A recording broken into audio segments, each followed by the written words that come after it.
Alright, so, very often people ask me, and this is no secret at this point, WrestleMania 19, my all-time favorite WrestleMania. But what is my second favorite WrestleMania, you may ask? I know I'm not the only one. I know Joey from Wrestling Rampage likes this pay-per-view a lot as well. WrestleMania 8 is my second favorite WrestleMania. It always will be. As long as we can forget the main event, we're fine.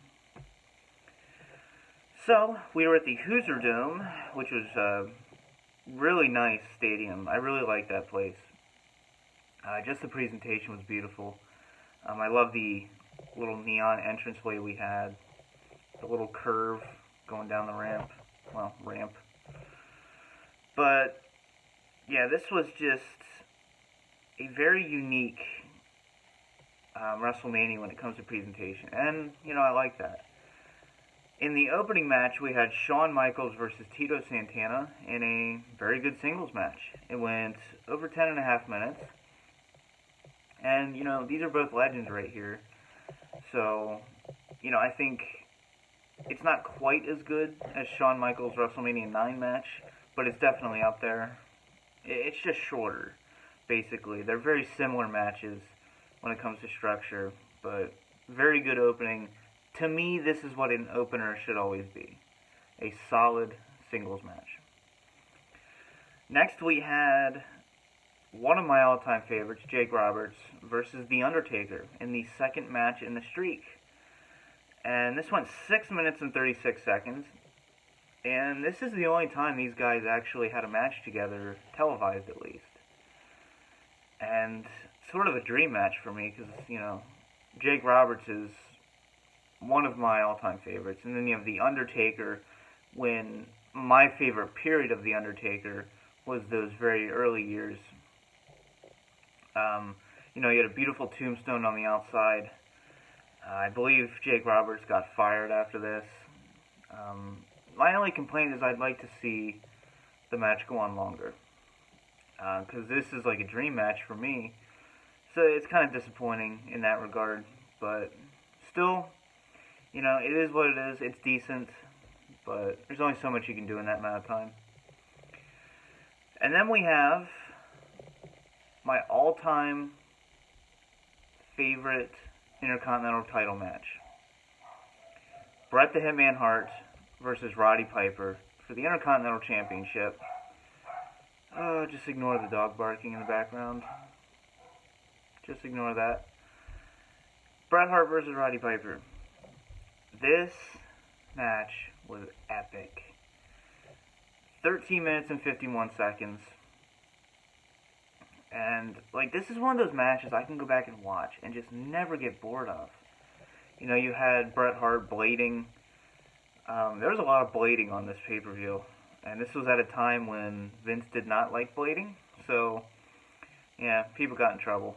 But it added to the match.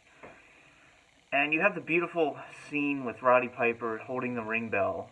Because obviously, he's a heel. He's one of the greatest heels of all time. And this was really putting Bret Hart over. He didn't hit him with the bell. And then Bret Hart, he kicked off the rope, or the turnbuckle, got that beautiful pin.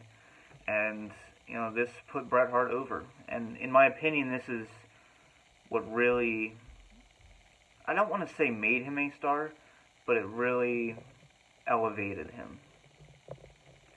This is one of my favorite matches ever. It's not my favorite WrestleMania match, but it's definitely up there. At least, probably number 2 or 3, quite honestly.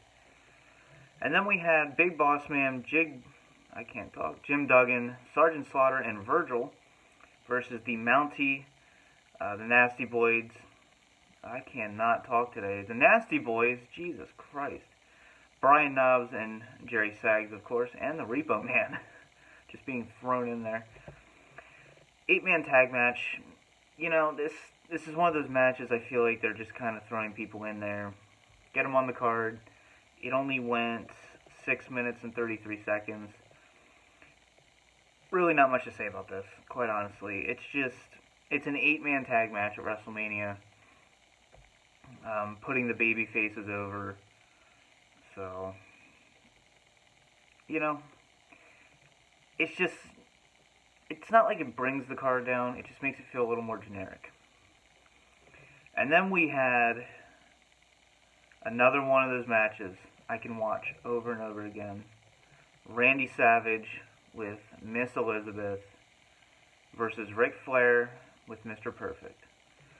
And I'll never forget when Ric Flair said this, that he was the only one left alive from this match. And that sucks.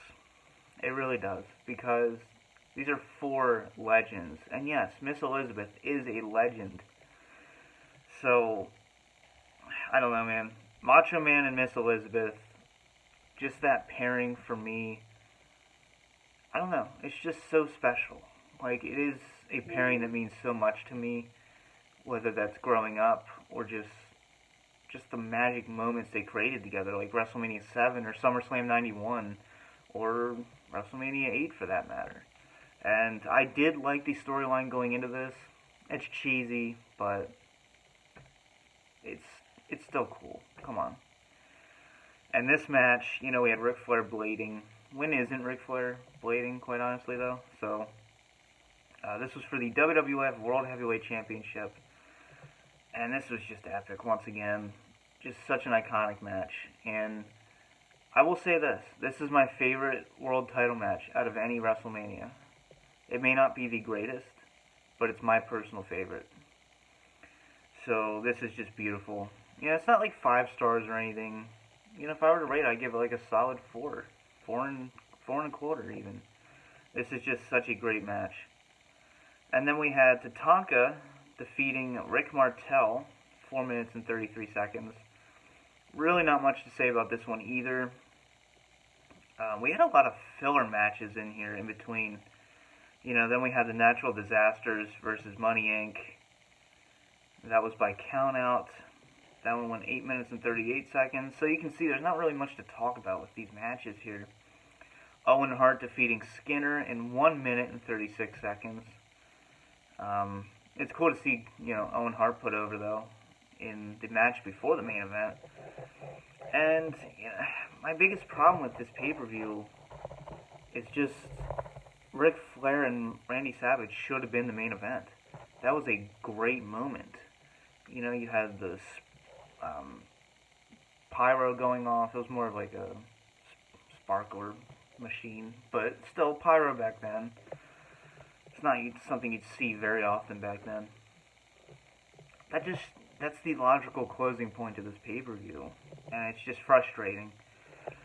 And then you have just 3 filler matches in between there. And then we have the main event, Hulk Hogan versus Sid Justice with Harvey Wippleman. And obviously this is more famous for the ending. Basically what happened was Papa Shango, however you want to pronounce it, he was supposed to come out. He missed his cue, because I think he was the reason the DQ was supposed to happen. And it just, I think he missed a cue, something like that. He missed a cue. Obviously, he did come running out much later. I think Sid Justice had to kick out when he really wasn't even supposed to, because it was supposed to be Papa Shango breaking up that pin. And then we have the Ultimate Warrior's music hitting and Ultimate Warrior running out to then save Hogan and, you know, have that big hurrah at the end. But, you know, it's just a shame because this is such a great pay-per-view. And it's just, that just brought it down so bad. You know, if I were to give this an overall letter grade, I'm going to give it a B. This is a very enjoyable pay-per-view at some points, but other points it's just frustrating or just filler that just didn't need to be there. And that's the unfortunate part. You know, it has 2 of my favorite matches of all time on this pay-per-view. Great environment, great crowd. You know, the Undertaker and Jake Roberts is a dream match for me personally. it's just that stupid ass main event. And I'm not knocking Ultimate Warrior coming out. I'm an Ultimate Warrior fan for the most part. There's some criticisms, but I like the Ultimate Warrior. And no, I don't believe Ultimate Warrior was dead. This was the real Ultimate Warrior. So I'll put that conspiracy to rest. This was Jim Hellwig. So, yeah, let me know your thoughts and opinions on this pay-per-view. I know I'm not the only one, so I just love this pay-per-view. So I hope you guys enjoyed. For now, this has been the DVD Freak. Peace out.